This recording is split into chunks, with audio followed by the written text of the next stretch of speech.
Lanjut mana? Dari kakak Keke Melawati. Halo kakak Keke Melawati. Kak, sebelum kerja punya tunggakan tapi pas kerja didaftarin perusahaan dan BPJS bisa dipakai, itu gimana? Iya betul. Jadi peserta yang menunggak sebelumnya lalu bekerja di sini peserta tersebut dapat dialihkan menjadi tanggungan perusahaan. Namun tunggakan yang sebelumnya sudah terbentuk saat menjadi peserta mandiri itu tidak hilang atau tidak dihapus, melekat pada peserta. Jadi tetap bayar ya Mbak Ana ya? Betul. Jadi tetap dicicil. Kalau mau dicicil kami ada rehab namanya. Rehab itu Betul. adalah program rencana pembayaran bertahap yang bisa dibayarkan secara bertahap maksimal 12 bulan ya. Itu juga daftarnya bisa di mana Mbak Ana?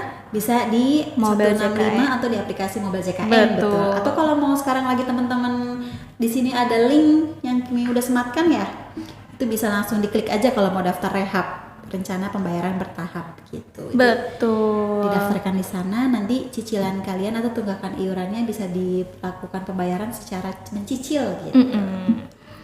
Lanjut lagi mana? Iya. Dari kakak Agung Setiawan, ganti nama BPJS Kesehatan karena menyesuaikan dengan KTP, apa syaratnya Mbak Ana?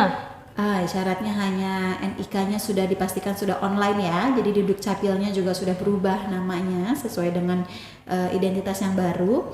Nanti kalian bisa rubah melalui Pandawa di 08118 165 165 agar dirubahkan sesuai dengan identitas terbaru seperti itu. Mudah sekali, semua tinggal pakai mobil JKN atau Pandawa. Iya, jadi nggak perlu ke kantor cabang nih Mbak Syifa, cukup Betul. dilakukan melalui digital. Semua pasti punya smartphone kan ya, yang bisa masuk live ini kan pasti punya smartphone, jadi bisa dimanfaatkan itu aplikasi Mobile JKN atau Pandawa di WhatsApp, pelayanan administrasi melalui WhatsApp. Di sana ada menu informasi, ada menu perubahan data, coba dicek-cek dulu. Ada iuran juga ya Mbak Ana ya? Info iuran, jadi kalau masih bingung, kayaknya aku nunggak deh, tapi aku nggak tahu nunggak berapa, coba dicek melalui aplikasi Mobile JKN. Lanjut dari kakak Ayem Lutfi.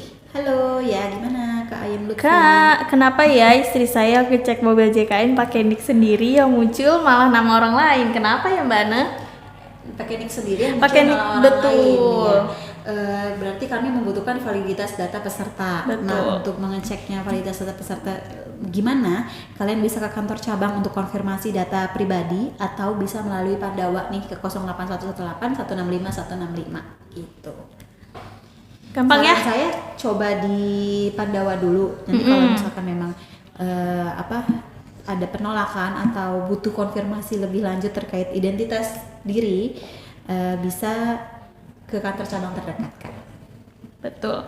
Lanjut dari kakak Dede. Kak, kalau KIS sudah nonaktif karena masuk ke perusahaan terus resign nih, apakah KIS bisa diaktifkan lagi? Untuk KIS itu maksudnya mungkin yang PBI ya, yaitu Betul. yang penerima bantuan iuran. Kalau non aktif lalu mau diaktifkan kembali, bisa pengajuan ulang berarti ya melalui desanya masing-masing. Nanti desa akan secara kolektif mendaftarkan masyarakatnya untuk diajukan ke Dinsos, Dinkes, lalu ke BPJS Kesehatan seperti itu Kak. Ngomong-ngomong nih Mbak Ana, tadi kan ada bahas KIS ya Mbak Ana. Iya, Mbak Pasti di Syifa. sini pada bingung nih, KIS sama pemerintah itu, KIS sama BPJS itu sama apa enggak sih Mbak Ana? Nah, jadi gini, kalau untuk BPJS itu penyelenggaranya BPJS Kesehatan. Jadi kita ada dari pemerintah ini namanya program JKN, Program Jaminan Kesehatan Nasional. Program tersebut yang menyelenggarakan itu BPJS Kesehatan.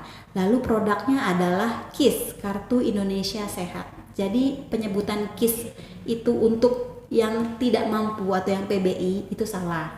Karena untuk peserta yang terdaftar segmen PBI ataupun PBPU ataupun dari perusahaan, penyebutan kartunya itu sama-sama KIS, Mbak Sama-sama Syifa. KIS. Kartu Indonesia Sehat gitu. Kita juga pakainya KIS. Betul, Kartu Indonesia Sehat. Lanjut Mbak Ana, dari kakak Roma Kelapa. Halo Kak Roma Kelapa. Kak, saya dulu dapat PBI, terus ini saya udah nikah, mau bikin PBI lagi bisa nggak ya? Bisa Kak, nanti untuk segala pengurusan PBI ya silakan melalui desa masing-masing. Untuk maksudnya pengurusan itu untuk pendaftaran gitu ya, pendaftaran pengajuannya melalui desa masing-masing. Nanti desanya akan mendaftarkan seperti itu. Karena dia update data juga ya Mbak Ana ya. Iya, kalau untuk PBI Kakaknya. sendiri kenapa sih harus ke desa? Kenapa nggak ke BPJS? Karena PBI itu yang membayarkan iuran per bulan adalah pemerintah di masing-masing daerah. Jadi kami butuh validasi atau verifikasi dari dinas-dinas terkait di Desa-desanya desa juga.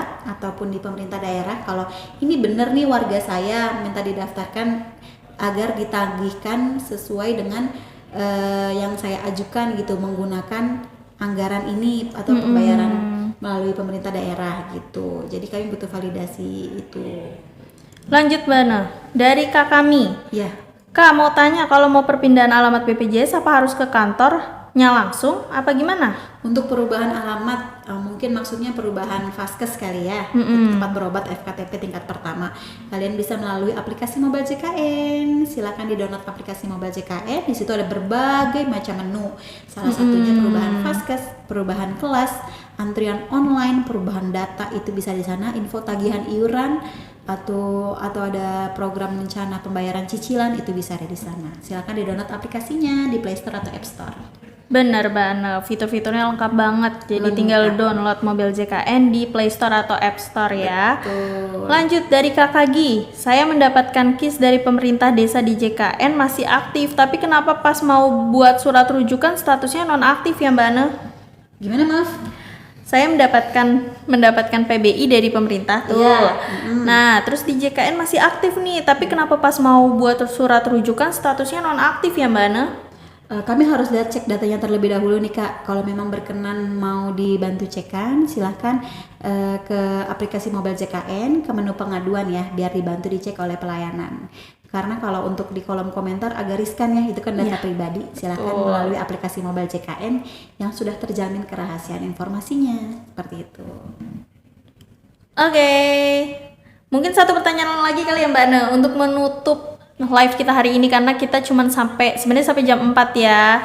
Tapi mungkin satu lagi kali ya Mbak Ana ya. Iya, boleh. Nah, buat teman-teman yang belum kebaca nih pertanyaannya, bisa langsung ke DM TikTok aja atau Instagram. Di follow dulu akun kita, nanti baru kita bacakan lagi pas live lagi mungkin ya Mbak Ana ya. Nanti akan Sekali dibales lagi. nggak Mbak? Udah DM. Dibales dong.